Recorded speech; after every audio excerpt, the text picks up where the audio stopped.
ફરી વખત આવું શ્રેષ્ઠ પરિણામ તમે પણ લાવીને બતાવો અને શાળાના દરેક શિક્ષકો જે છે એના ઉપર ગર્વ કરે કે 2022-23 જે વિદ્યાર્થીઓની બેચ હતી એને પણ સરસ મહેનત કરી અને શાળાને શ્રેષ્ઠતા તરફ એક ડગલું વધુ ઊંચાઈ તરફ લઈ જવામાં ખૂબ મહત્વની ભૂમિકા, મહત્વનો ભાગ જે છે આ વિદ્યાર્થીઓનો છે.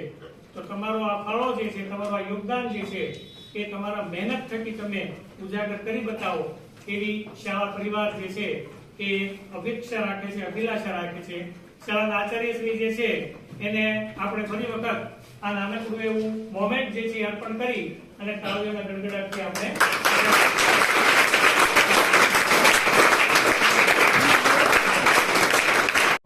તો આ કાર્યને ફરી વખત ઉજાગર કરી બતાવવાનો સમય આપની પાસે છે.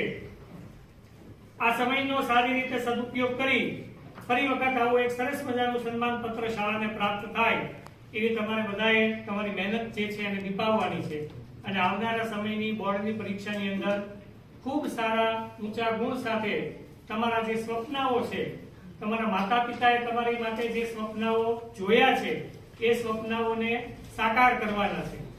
તમે પણ આવનારા ભવિષ્યની અંદર દેશના શ્રેષ્ઠ નાગરિક બનવા જઈ રહ્યા છો, જેમાં માતા પિતા ઉપરાંત તમારા જે ગુરુજનો છે એનો પણ ઘણો બધો ફાળો રહેલો છે.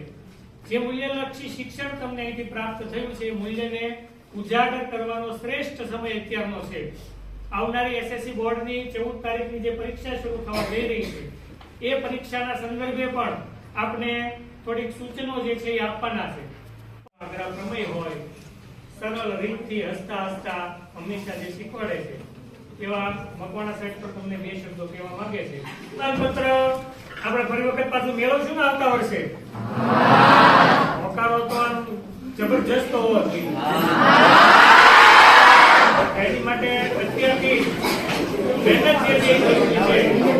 આવા નવા સન્માન પત્રો તમારા તરફથી શાળાને મળતા રહે એવી સર્વ શિક્ષકો વતી આપને આશીર્વચન અને આવનારી પરીક્ષા માટે